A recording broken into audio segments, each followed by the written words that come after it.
بسم اللہ الرحمن الرحیم۔ السلام علیکم ناظرین اکرام، صحافتی سطح پر عمران خان اور پی ٹی آئی کے خلاف ایک نئے بیانیے کی تشکیل کا کام شروع ہو گیا ہے۔ آپ کو یاد ہوگا کہ میں نے کہا تھا کہ بھارت کبھی نہیں چاہے گا کہ وہ برباد ہو کر کانسی، لوہے یا پتھر کے زمانے میں واپس لوٹ جائے۔ جنگ نہیں ہوگی، کیونکہ اگر مجھے علم ہے کہ کچھ باقی نہیں بچے گا بھارت کا، پاکستان تو پہلے ہی مکایا ہے، تو اگر مجھے علم ہے تو کیا یہ بھارت کو علم نہیں ہے؟ بھارت کو علم تھا اور علم ہے۔ یہی وجہ ہے کہ جب انہوں نے دیکھا کہ پاکستان نے اب فیصلہ کر لیا ہے کہ اگر ایک میزائل بھی جواباً ادھر داغا گیا تو یہاں سے ایٹمی میزائل داغ دیے جائیں گے، لہٰذا جنگ وقتی طور پہ رک گئی۔ یعنی وہی کچھ ہوا جو میں اپنی ویڈیوز میں کہہ چکا ہوں۔ اور ناظرین اکرام، میں نے یہ بھی کہا تھا کہ اگر اس مقام پر یہ جنگ رک گئی، بھارت نے پسپائی اختیار کر لی، تو یہاں کے سہیل وڑیچ کماش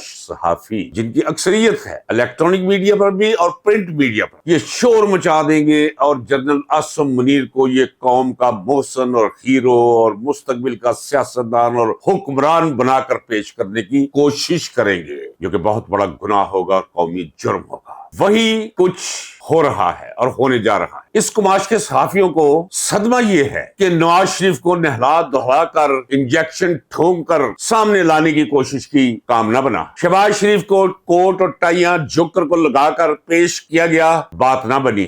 آصف زرداری اور بلاول زرداری وہ بھی زیرو، مولوی فضل الرحمان وہ بھی بڑا سا انڈا، زیرو۔ ایم کیو ایم کے صحیح کوئی نہیں۔ سب کو ملا کر بھی عمران خان کے خلاف یہ کچھ تشکیل نہیں کر پائے جس میں کوئی اثر پذیری کا پہلو عوامی سطح پر محسوس ہوتا۔ اب چونکہ بھارت ایٹمی حملے کے خوف کے باعث دو قدم پیچھے ہٹ گیا، جو ہٹنا چاہیے اسے، اور بالکل ہٹنا چاہیے۔ اب ان لوگوں نے جنرل سید عاصم منیر کو عمران خان کے بالمقابل ایک شخصیت بنا کر پیش کرنے کا آغاز کر دیا ہے، اور میں آئی ایس پی آر کے ذریعے جنرل عاصم منیر صاحب کو یہ پیغام دینا چاہتا ہوں، بلکہ متنبع کرنا چاہتا ہوں کہ یہ لے ڈوبے گی آپ کو۔ یہ تو بھاٹ ہے، یہ بھانڈ ہے، اور یہ انسان ہمیں نظر آتے ہیں، ان کے کوٹ ٹائی پینٹ شرٹ، اس پہ نہیں جانا، اندر سے یہ بڑے غلیظ گندے اور سازشی ہیں، چھوٹے لوگ ہیں یہ، ان سے ہوشیار رہیے۔ ناظرین کرام، سہیل وڑیچ نے آج روزنامہ جنگ میں ایک کالم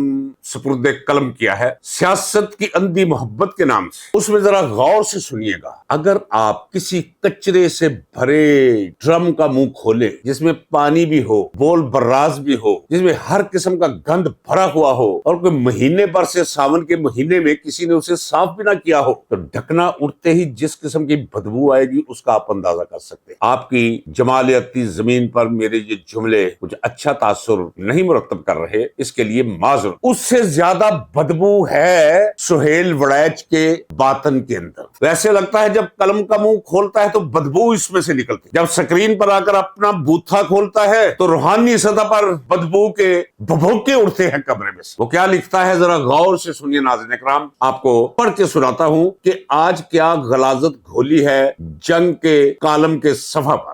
سہیل وڑیچ نے لکھا ہے، یہ ایک بہت بڑا سیاسی المیہ ہے کہ خان کے بظاہر چاہنے والے اسے انتہا پسندی اور عظمت کے اس تخت پر بٹھا چکے ہیں جس کا واحد راستہ تختے کی طرف جاتا ہے۔ چلیں جواب دیتے ہیں، پہلے ذرا سن لیجئے۔ تان آگت توڑتے ہیں، پی ٹی آئی کو چاہیے کہ حقائق کی روشنی میں بیرسٹر گوہر علی اور ان کے ساتھیوں کا مصالحانہ فارمولہ تسلیم کر لے۔ ناظرین اکرام، وہ شخص جسے پتہ ہی نہ ہو کہ پرنسپلز کسے کہتے ہیں، عزت داری کیا ہوتی ہے، نظریاتی کمٹمنٹ کیا ہوتا ہے، غیرت کسے کہتے ہیں، اس شخص سے آپ کیا توقع کر سکتے ہیں؟ اسے احساس کی نہیں؟ آپ کو ایک واقعہ میں بیان کرتا ہوں۔ مولا حسین جب اپنے کنبے سمیت میدان کربلا میں اترے تو پہلے گفتگو شروع ہوئی، یزیدی لشکر آ چکا تھا اور ابن سعد اس کا کمانڈر تھا۔ بیعت کے لیے ایک ایسے شخص کو بھیجا گیا جس کے مولا حسین سے تعلقات تھے لڑکپن کے، یہ تھے بنی بہدلہ کے یزید بن زیاد۔ یزید بن زیاد کی ملاقات ہوئی مولا حسین کے ساتھ ان کے خیمے میں، ون آن ون۔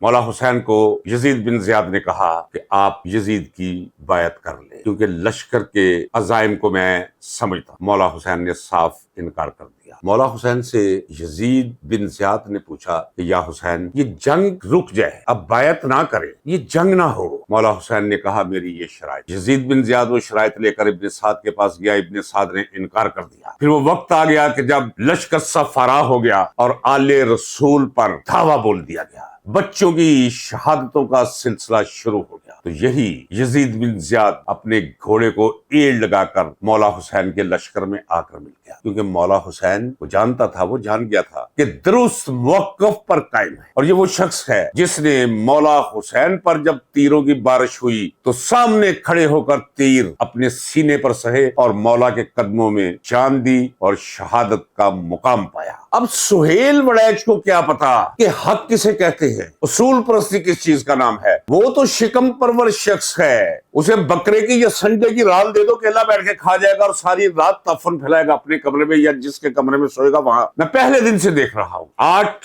فروری کے انتخابات کے بعد وہ یہی کہتا چلا رہا ہے جو ہونی ہو گئی ہے، اب گورنمنٹ تو وجود میں آ گئی ہے، اب انہیں چاہیے کہ آرام سے پارلیمنٹ میں جائیں، حصہ بنے اور یہ کرے اور وہ کرے، اور اس سے یہی توقع کی جا سکتی ہے۔ آگے چل کر اپنے اس بدبودار کالم میں یہ بد باطن شخص لکھتا ہے، یعنی سہیل وڑیچ، کہ جنگ سے ایک دن پہلے ایک اہم ترین حکومتی عہدیدار نے تحریک انصاف کے رہنماؤں کو یہ پیغام دیا کہ اگر پی ٹی آئی آل جماعتی کانفرنس میں شامل ہو جائے تو پھر مقتدرہ کے ساتھ یعنی فوج کے ساتھ کوئی بات چیت کے دروازے کھلنے کی ہم ضمانت دیتے ہیں، لیکن پی ٹی آئی نے انکار کر دیا۔ پی ٹی آئی نے انکار نہیں، اس نے لکھا ہے کہ جیل میں بیٹھے چیتے نے انکار کر دیا، بالکل درست انکار کیا۔ ان چوروں، اچکوں، ٹھگوں، فارم 47 کے غلیظ بطن سے برآمد شدہ اس حکومت کے ساتھ بیٹھنا، میرا خیال ہے سب سے پہلے میں اپنا کیمرہ آف کر دیتا، ایک لفظ بھی عمران خان کے حق میں نہ میں کہتا اگر وہ یہ کام کرتا۔ نہیں کچھ نہیں، کیا ہو جائے گا؟ یہ کہتا ہے نا کہ عمران خان انکار کر رہا ہے اور جیل سے سیدھا راستہ تختے کی طرف جاتا ہے۔ ایک دفعہ نہیں، 10 دفعہ بھی اگر تختے پہ جانا پڑے تو عمران خان کو جانا چاہیے۔ ذوالفقار علی بھٹو نے کہا تھا کہ میں تاریخ کے ہاتھوں مرنے پر ترجیح دوں گا کہ میں ایک فوجی ڈکٹیٹر کے ہاتھوں مر جاؤں۔ عمران خان پر بھی وہی وقت ہے، مار کوئی نہیں اسے سکتا، انشاءاللہ العظیم وہ سرخ روح ہوگا، یاد رکھیے، ان قریب باہر آ رہا ہے، یہ بھی لکھ رکھ لیجئے۔ لیکن اگر مجھے کوئی کہے کہ عمران خان نے کوئی مصالحت کا راستہ اپنا لیا ہے تو پھر سلام عمران خان، نہیں، کبھی کبھی مولا حسین کی طرح ڈٹنا پڑتا ہے میدان۔ اب دیکھیں نا، میں نے نام لیا مولا حسین کا دوست، نام کیا تھا؟ یزید۔ اچھا، یزید اس وقت عام نام تھا، بڑا خوبصورت نام تھا، لیکن واقعہ کربلا کے بعد کسی ماں نے یہ جرأت اور جسارت نہیں کی کہ اپنی اولاد کا نام پورے عالم اسلام میں یزید رکھے۔ ذرا غور تو فرمائیے جناب، مولا حسین زندہ، دجلہ فرات میں اتنا پانی نہیں سال میں بہتا جتنا 1400 سال کے اندر لوگوں نے زنجیریں مار مار کر اپنا خون نکالا ہے اس زمین پر، مولا حسین کی یاد میں، کربلا کی یاد۔ کدھر گیا یزید؟ کوئی ماں نام رکھ کے دیکھے۔ یہ ایک ملعون کی کتاب واقعہ کربلا کا پس منظر میں پڑھ رہا تھا، اوپر لکھا ہے میں نے نوٹ اپنے تاکہ میری آنے والی نسلیں بھی اسے پڑھے۔ وہ تو کہتے ہیں کہ یزید کو رضی اللہ تعالیٰ پہ، میں اسے کہتا ہوں کہ تو اے ملعون، تو اپنے بیٹے کا نام یزید کیوں نہیں رکھتا اگر اتنا تجھے پیارا ہے یزید تو؟ یہ میں اس لیے بات کر رہا ہوں کہ حسین اور یزید دو علامتیں ہر